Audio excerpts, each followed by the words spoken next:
Mateus, capítulo 17. Livro de Mateus, capítulo 17.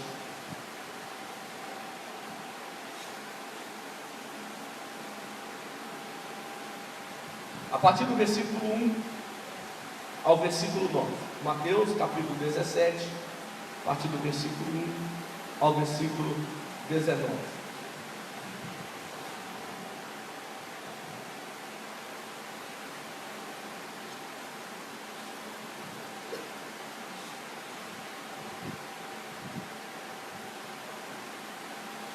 Assim diz a palavra do Senhor. Mateus capítulo 17, a partir do versículo 1. Nós vamos ler até o versículo 9. Amém? Quem achou diz glória a Deus. Quem não achou pede misericórdia, dá uma cutucada no irmão do lado aí, pega uma carona com ele, ou pega uma carona aqui no Data Show com a irmã Radassa. Em nome de Jesus, mas vamos fazer a nossa leitura. Assim diz a palavra do Senhor.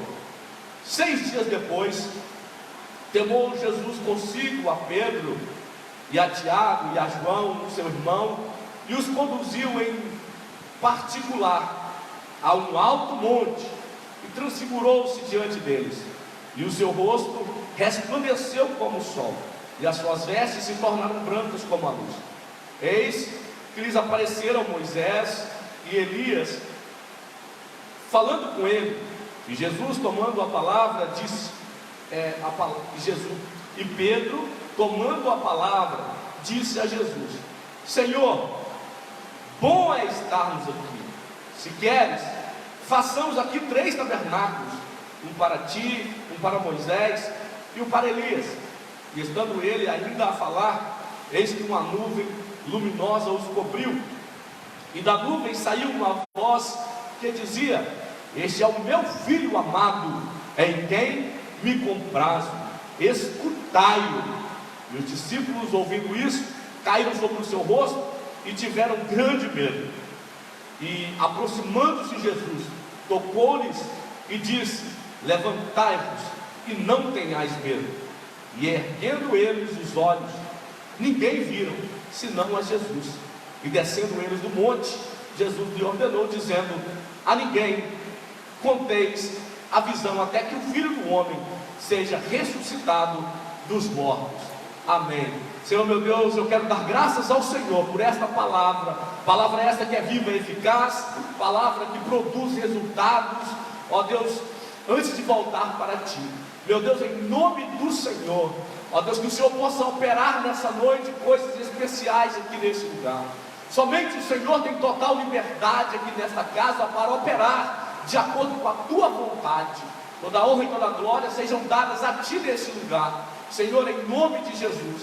Que em obediência, Senhor, a esta palavra, nós possamos usufruir de uma vida abundante, a qual o Senhor Jesus já conquistou por nós na cruz do Calvário. É assim que nós já louvamos e te agradecemos, na certeza que o Senhor irá operar coisas maiores, superiores àquela que nós pedimos ou que nós pensamos para esse dia. E que o Teu nome seja exaltado nesse lugar, em nome de Jesus. Quem crê assim diz amém, amém. E graças a Deus.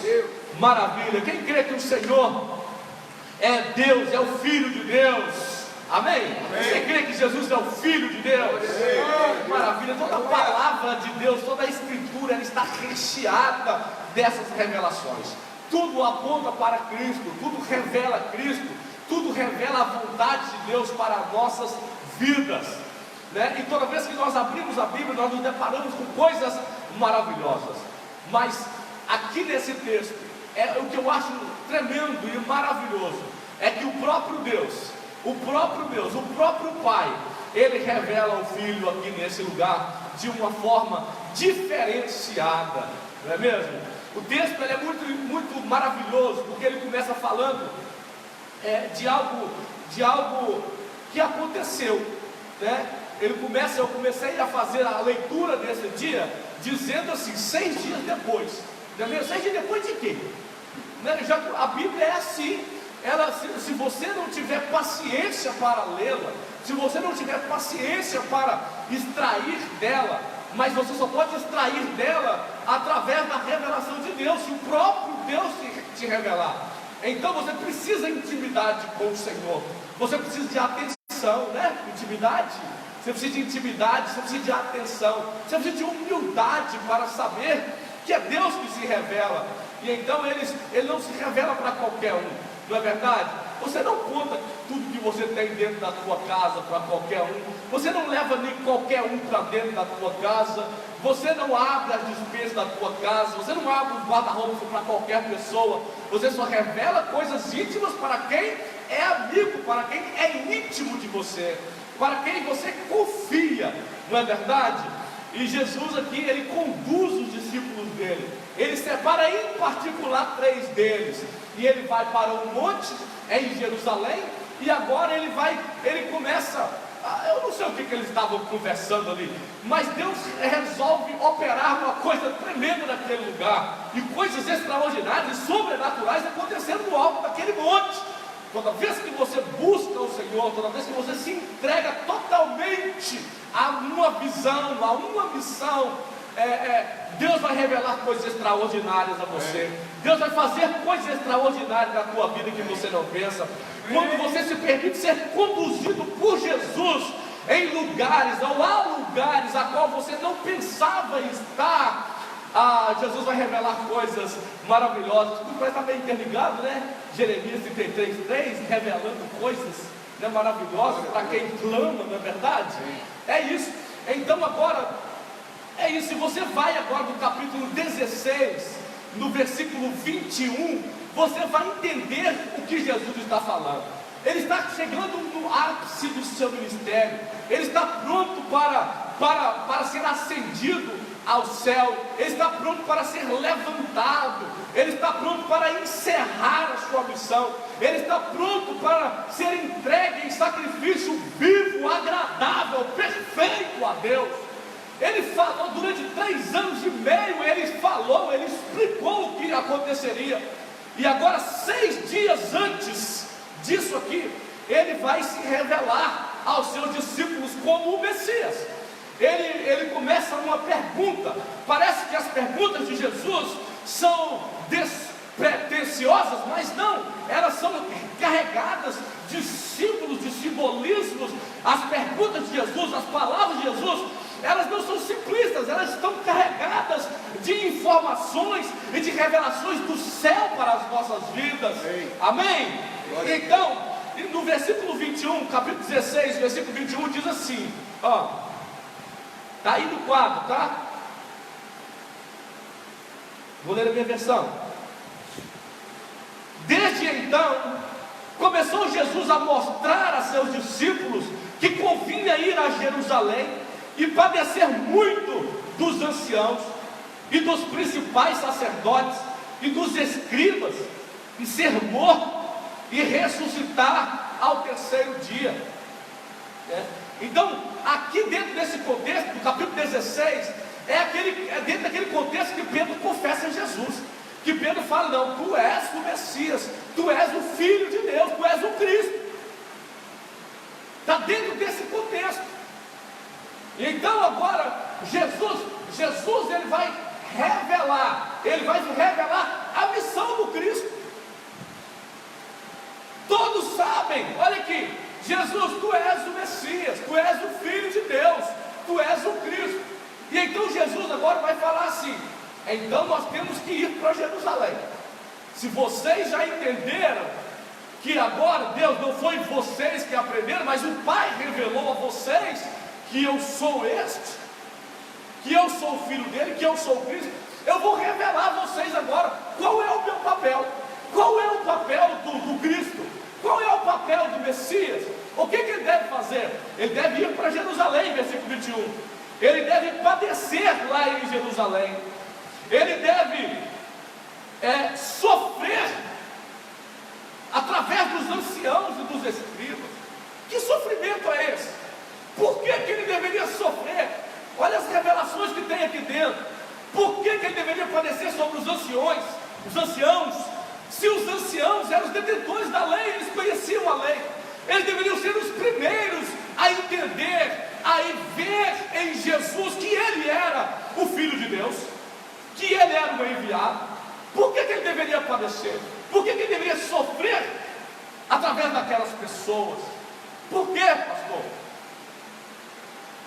Aquelas pessoas que confessavam, que queriam demonstrar através das suas vestimentas, através de rituais, que tinham um caráter, algo de sagrado no caráter deles, e não conseguiam ter um discernimento que todos os profetas e a Escritura, a própria palavra, apontavam que Jesus era o Filho de Deus. Muitas vezes as nossas vidas, nosso discurso, a nossa palavra, ela está desconexa da nossa vida, da prática cristã. Se nós falamos, não, Jesus, o Messias virá, ele fará isso, ele fará aquilo, e aí o que acontece? O Messias vem fazendo tudo aquilo, curando os enfermos, ressuscitando os mortos, pregando o Evangelho. Ele veio revelando o céu, ele veio atuando, não só falando e ensinando, mas fazendo aquilo que Deus mandou que fizéssemos. Quanta hipocrisia! E agora você consegue entender. Você consegue entender agora qual era a bronca, vamos dizer assim, a bronca que Jesus tinha da comunidade religiosa. Como ele não suportava a hipocrisia. Por quê? Porque as pessoas eram simples, pastor Paulo, simples. Eles não sabiam ler. Eles tinham que ser ensinados pelos anciãos. Eles tinham que ser ensinados. Então Jesus, ele contava uma parábola e operava um milagre. Ou operava um milagre e contava uma parábola. Mas para aqueles homens detentores da sabedoria das Escrituras, eles só precisavam conferir. Eu não preciso trazer para vocês que são daqui, eu não preciso trazer uma credencial, eu preciso colocar uma credencial aqui falando que eu sou o pastor Renato para vocês? Não, eu não preciso. Mas se um dia formos fazer uma conferência em algum lugar, que vier muitas pessoas de fora, eu preciso ter uma credencial, sim ou não? Os milagres que Jesus operava eram as credenciais do Messias. Mas para aquelas pessoas não precisava, para aquelas pessoas, para os anciãos, para os escribas, para os sacerdotes, não precisava de credencial, não precisava de explicação, porque a Bíblia está.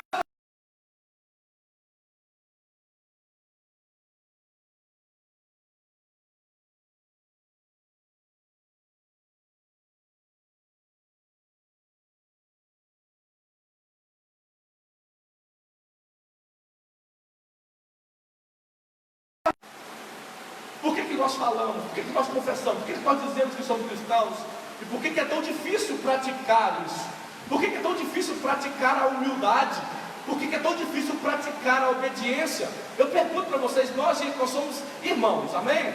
E aqui nós temos feito todo o esforço possível para viver em unidade e em amor. Não é assim que nós estamos fazendo? Nessa casa nós estamos tentado fazer tudo isso. Mas esse não é o padrão. Isso, infelizmente, é uma exceção. Como é difícil nós servirmos. Mas o Rei dos Reis falou: eu não vim ser servido, mas servir. É por isso que nós temos uma ceia hoje preparada. É porque o Filho de Deus, ele não veio ser servido, mas veio servir. E ele falou que no reino nós deveríamos ser assim também. Nós deveríamos servir uns aos outros. Como é difícil a prática do amor. Como é difícil a prática de não desejar mal ao próximo. Como é difícil amar o próximo como a nós mesmos. Não é? Está difícil, é muito difícil. Não deveria ser, mas é. Por quê? Porque está difícil, porque nós estamos cheios de entendimento.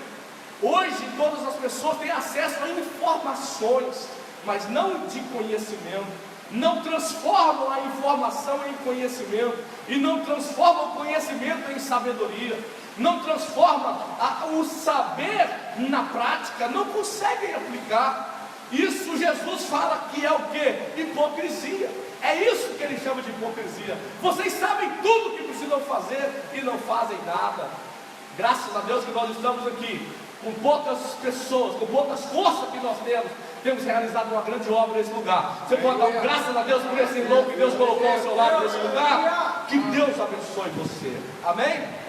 Então, Jesus, no capítulo 16, ele está em Cesareia de Filipe, e agora que ele revela a missão a seus discípulos, ele vai a Jerusalém. Jerusalém para quê? Eu preciso padecer sobre aqueles que deveriam ser os primeiros a falar: eis aqui o Cordeiro de Deus. Não, e eu preciso ir a Jerusalém. Por que em Jerusalém? Porque em Jerusalém que é oferecido todos os sacrifícios. Era o único lugar aonde deveria ser oferecido os sacrifícios. E então Jesus, ele continua revelando qual é a missão do Messias, qual é a missão dele. Eu vou para Jerusalém, lugar onde o sacrifício, vou padecer sobre os principais. Por quê? Daqui a pouco você vai entender. Eu vou ser morto lá naquele lugar, ou seja, ao sacrifício, é em Jerusalém, mas eu não vou permanecer morto, eu vou ressuscitar. Está aí no 21, não está? Está aí, eu não vou ler para você de novo o 21. Desde então começou Jesus a mostrar aos seus discípulos que convinha ir a Jerusalém e padecer muito dos anciãos e dos principais, dos sacerdotes e dos escribas, e ser morto e ressuscitar ao terceiro dia.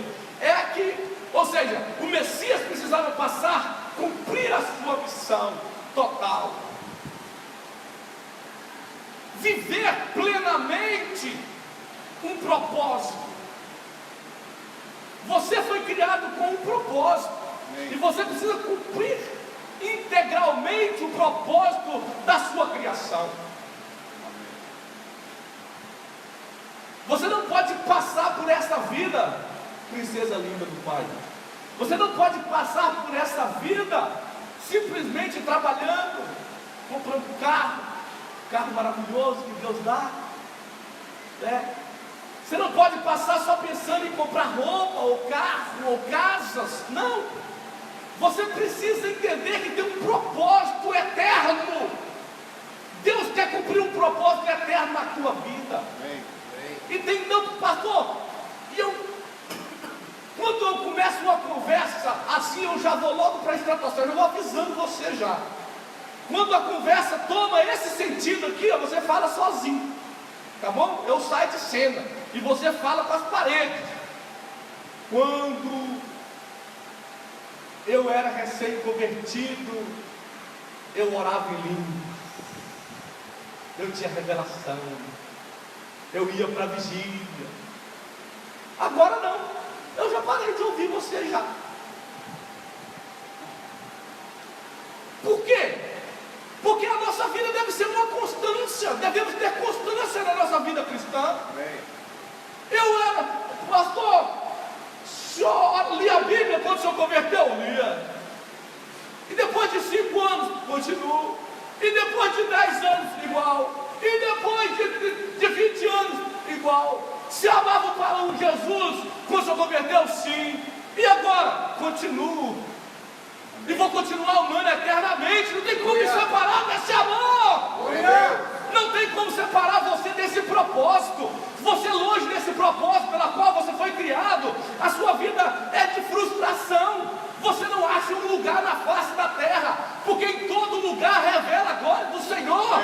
Em todo lugar o Senhor está. Se você colocar a tua cama no mais alta montanha, Deus está lá, meu amigo. Se você não descer no Hades, o Senhor está lá também. Em todo lugar você vai estar de frente do Senhor, em todos os lugares. Então, se você não estiver vivendo o propósito da tua vida, você vai estar assim: eu poderia estar fazendo mais, eu poderia estar em outro lugar, eu poderia estar sendo abençoado, eu deveria ter feito isso. Não. Hoje você vai trocar o discurso da tua vida em nome de Jesus, amém? Hoje você vai falar assim: eu estou no centro da vontade do Senhor, onde o sobrenatural acontece, onde os milagres acontecem, onde Deus preparou tudo que eu necessito para ser feliz e viver em harmonia, junto com os meus irmãos e junto com a minha família. Quem pode dar glória a Deus por isso? Aleluia! Então, depois de revelar o que vai acontecer em Jerusalém, ou seja, ele fala que ele vai morrer. Então já falei que ele vai para Jerusalém, indicando o propósito pelo qual ele deveria ir. Já revelei que ele vai sofrer ou padecer sobre os sacerdotes, revelando o caráter dúbio deles, o caráter não tratado, não trabalhado deles. Ele fala que ele vai morrer, e então nós entendemos que somente a morte de Jesus satisfaria o desejo homicida que eles tinham, mas também que satisfaria a santidade, a exigência do Pai por santidade e por perfeição. Deus já estava farto de sacrifícios que não causavam transformação nas pessoas, e agora então Deus faz o quê? Deus vai mudar isso, através do seu Filho. Aquele sacrifício será capaz de transformar a vida daqueles que interagiram com esse sacrifício. Por quê? Porque o sacrifício, Jesus não permaneceu morto, porque aí veio a quarta coisa. Jesus não permaneceu assim, ele não permaneceu como um sacrifício, ele ressuscita ao terceiro dia, ele revela o propósito da sua morte. Não é morte pela morte, mas é morte pela vida, não vida de um, mas vida de muitos, muitos, vida sua, vida minha, e vida de todos aqueles que ainda hão de crer que Ele é o Messias. Deus tem propósito nisso. Amém. Então, agora chega no ápice, chega no lugar, capítulo 17, nós precisamos entender que agora chega um momento onde Jesus, ele vai ser revelado. Interessante que, como eu disse para você, muitas coisas nos intrigam. Agora, no alto daquele monte, discípulos selecionados, e então eles têm uma visão ali. Olha o que acontece no versículo do capítulo 17, olha o versículo 1 em diante, olha aqui. Diz assim: 7 dias depois, tomou Jesus consigo a Pedro e a Tiago e a João, seu irmão, e os conduziu em particular em um alto monte, e transfigurou-se diante deles, e o seu rosto resplandeceu como o sol, e as suas vestes se tornaram brancas como a luz, e eis que lhe apareceram Moisés e Elias, falando com ele. Olha aqui que legal, olha que lindo que acontece aqui. Então eles sobem ao monte, não creio que Jesus revelou o que ia acontecer lá em cima, senão, imagine como ficaria o monte. Imagine o tanto que esse povo era apaixonado por Moisés, o tanto que eles eram apaixonados com Elias. O que eles iam, aquele monte ia ficar pequeno demais, entende? Mas lembra que eu falei com você que intimidades são para os íntimos? E então agora selecionado o número de pessoas que vão estar lá. A palavra do Senhor diz que as vestes de Jesus, elas ficam resplandecentes, elas ficam brancas como a luz, brancas que iluminam, elas ficam brancas. O rosto de Jesus, brilhantes como o sol. E então aparecem duas figuras, que a priori não foi convidada, não subiu com eles, mas estava lá em cima. As duas pessoas, Moisés e Elias, um simbolizando a lei, o outro simbolizando os profetas. E então Deus agora, Ele está vindo e trazendo a revelação, está servindo aquele momento ali, está servindo de revelação para Moisés e Elias, de quem é que eles falavam. Está mostrando para Tiago, João e Pedro quem é Jesus, quem é Moisés e quem é Elias. E acontece uma coisa ali, naquele lugar, que chamou minha atenção, e eu quero compartilhar com você, para nós terminarmos e passarmos para o nosso momento de ceia. E aqui que eu dei o tema da nossa mensagem, baseado exatamente nisso aqui. Quando nós falamos assim, tendas pequenas demais para uma pessoa grande demais, uma tenda pequena demais para um homem grande demais.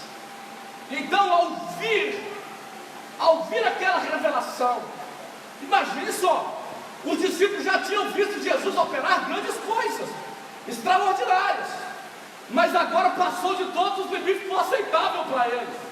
Imagine vocês, agora Jesus começa a brilhar. Agora Jesus começa o rosto dele a resplandecer.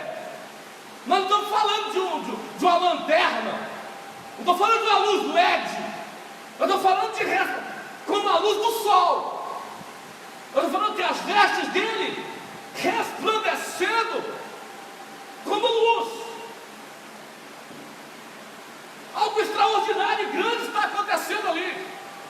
E Pedro, como a fonte, quer dar uns 3 pulos para trás e fala assim: é bom demais estar nesse lugar. É bom demais estar nesse lugar. Tem alguém achando bom demais estar na presença de Deus? Gente, eu não sei se você é igual a mim, mas eu sonho demais com estar no céu. Aquele lugar, um pedaço do céu manifesto na terra. Aleluia. E então as coisas ali não são normais. É bom demais estar nesse lugar. Se é bom demais estarmos reunidos aqui em igreja, e a presença de Deus já nos enche de alegria e de gozo, vocês imaginem quando estivermos lado a lado com Ele, de maneira que eu puder falar, que me dá até a vontade do coração: oh Deus, deixa eu fazer uma tenda para nós morar junto. É real demais. Dá para você entender que o Evangelho não é uma historinha. Não, ele é real demais. Ele é perfeito demais. Ele é gostoso. Ele é para ser vivido demais. O desejo inicialmente maravilhoso. Olha, eu quero morar com esses homens. Eu quero morar com um profeta, com um legislador. Eu quero morar com um profeta maravilhoso como Elias. Eu quero morar com um servo do Senhor, um legislador maravilhoso como foi Moisés. E eu quero morar com esse homem que até está brilhando aqui agora. Oh, maravilha que deve ser. Oh, que condomínio maravilhoso que foi instituído naquele monte. Oh, glória ao Senhor. Eu quero saber, tem alguém que está com desejo de levar Jesus para sua casa, aqui nesse lugar? Oh, glória ao Senhor. É por isso que o lar de paz tem que ser implantado na tua casa, amém? Jesus tem que estar lá. Jesus tem que estar naquele lugar, porque onde Ele está, Ele vai resplandecer a sua luz naquele lugar. A santidade, as vestes de Jesus significa a justiça, a santidade dele, amém, gente? O rosto brilhando é a justiça do reino de Deus que vai prevalecer contra as injustiças da terra. Tem sofrido injustiça na tua casa? Tem sofrido injustiça no lugar? Quando você olha para a tua casa e fala assim: não foi exatamente assim que o Senhor sonhou para mim. Isso é injusto, é ou não é? Mas quando Jesus entrar na causa, toda a injustiça vai sair, porque o reino de Deus repara as injustiças, porque o reino dele é reino de justiça e equidade. Glória ao Senhor, oh glória ao Senhor. E então agora eu tenho que trazer para você, eu tenho que dar um chacoalhão agora mesmo, porque ele chega assim e fala assim: é bom estarmos aqui. Vamos fazer 3 tendas, ou 3 tabernáculos, não sei como está na sua tradução. Vamos fazer 3 tendas aí, uma para Jesus, uma para Moisés e uma para Elias. E aqui eu entendo que Pedro erra quando ele tenta igualar, colocar no mesmo patamar Jesus, Moisés e Elias. Não dá. Essas tendas vão ficar desiguais. Essa tenda é pequena demais que ele está tentando construir para Jesus. Não dá. Mas, está vendo? Pensa nisso. A intenção, quando você tenta fazer algo de coração que é genuíno, mesmo você errando, Deus intervém. Pastor Paulo, mesmo quando você vai orar, ou quando você tenta fazer alguma coisa e não ficou tão legal assim, sabe o que Deus faz? Ele intervém no meio da história. Ele não deixa você desviar, não. Você começa a andar para um lugar e te dá um tapinha, ele te coloca no rumo de novo. É assim, irmão Antônio?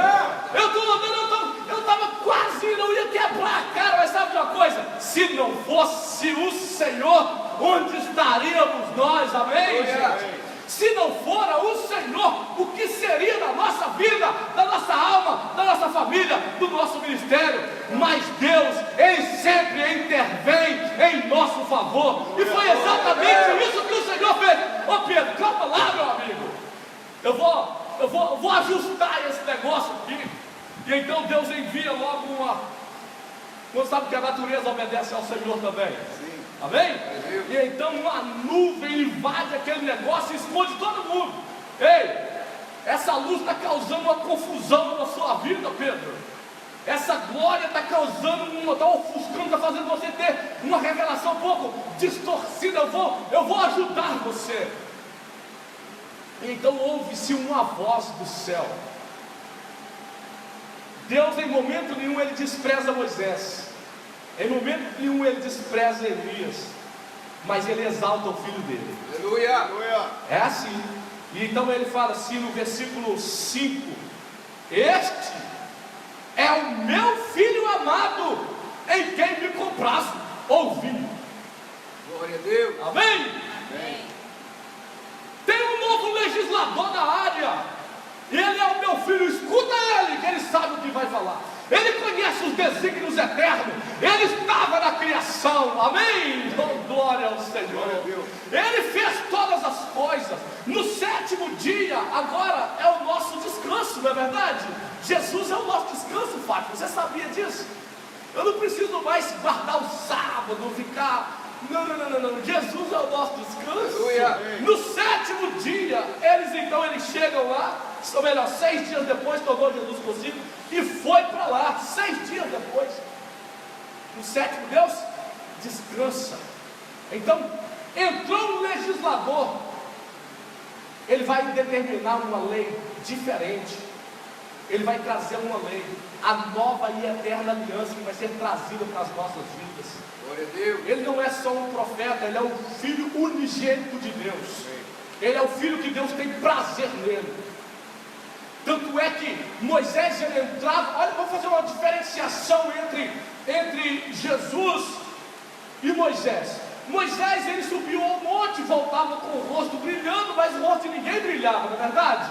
Mas a palavra do Senhor que diz que no reino de Deus os rostos dos filhos resplandecerão como a luz. Ou seja, Jesus ele não só se torna iluminado nas suas vestes, ele não só se torna iluminado no seu rosto, mas ele repassa aos seus discípulos o poder de também se tornarem luz e ser luz do mundo, e resplandecer essa luz, e transmitir essa luz, e transmitir essa vida, e falar às outras pessoas através desta luz, iluminar outras vidas. Chega um momento que nós precisamos parar de ter um entendimento pequeno a respeito de Jesus e saber quem somos nós em Cristo. Amém? Saber que, olha aqui, esse aqui é o meu filho amado, a ele escutais. E a palavra do Senhor fala que agora já não viam mais Moisés e já não viam mais Elias. Passou o tempo dos profetas, porque Jesus é a revelação daquilo que os profetas diziam, e Jesus é o cumprimento exato da lei de Deus, que satisfez toda a vontade do Pai. Tudo convergiu em Jesus, tudo se cumpriu nele, e agora estamos prontos para viver em novidade de vida. Mas é preciso você trazer. Eu quero aplicar isso para orar por a tua vida. Chega um momento nas nossas vidas que nós temos que entender, ou seja, ter um entendimento que tendas pequenas que nós tentamos armar, não cabe Jesus dentro dela. Não cabe Jesus. Às vezes nós estamos querendo construir tendas pequenas demais para glória, pequenas demais para glórias extraordinárias. Muitas vezes nós pensamos assim: esse tempinho aqui só dá para Jesus. Tenda pequena. Tenda pequena. Quando eu desconfio, quando eu não confio que Jesus pode salvar alguém da minha casa, tenda pequena. Quando eu olho para alguém que entra na igreja com a vida atrapalhada, aprisionado na droga, na mentira, na pornografia, e eu acho que não dá, isso aí não tem jeito não, já desisti desse aí. O que eu estou falando? Eu estou construindo tenda pequena demais. Quando você acha que você já viveu tudo que Deus sonhou para você, é tenda pequena demais. Quando você acha que você já está velho demais para viver ou para realizar os sonhos que você sonhou em sua juventude, é uma tenda pequena demais para Jesus. Quando você acha que não pode ser usado por Deus como aqueles homens do passado, ou aquelas mulheres do passado, você está limitando tenda pequena demais para Jesus. E Jesus não vai habitar em tendas pequenas, amém? Jesus não entra em tendas pequenas, não, de jeito nenhum.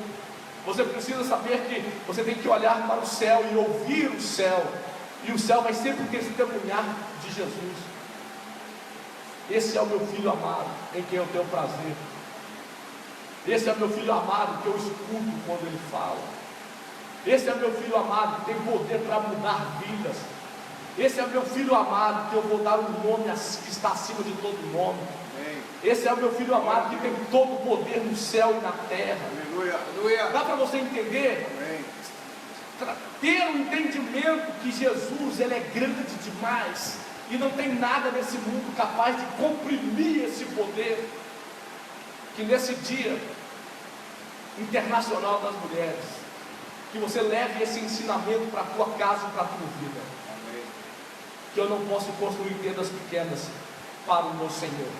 Eu não posso igualar o meu Jesus a ninguém e a nada neste mundo. Ele tem que estar acima de tudo e acima de todos. Ele tem que vir em primeiro lugar em nossas vidas. Amém?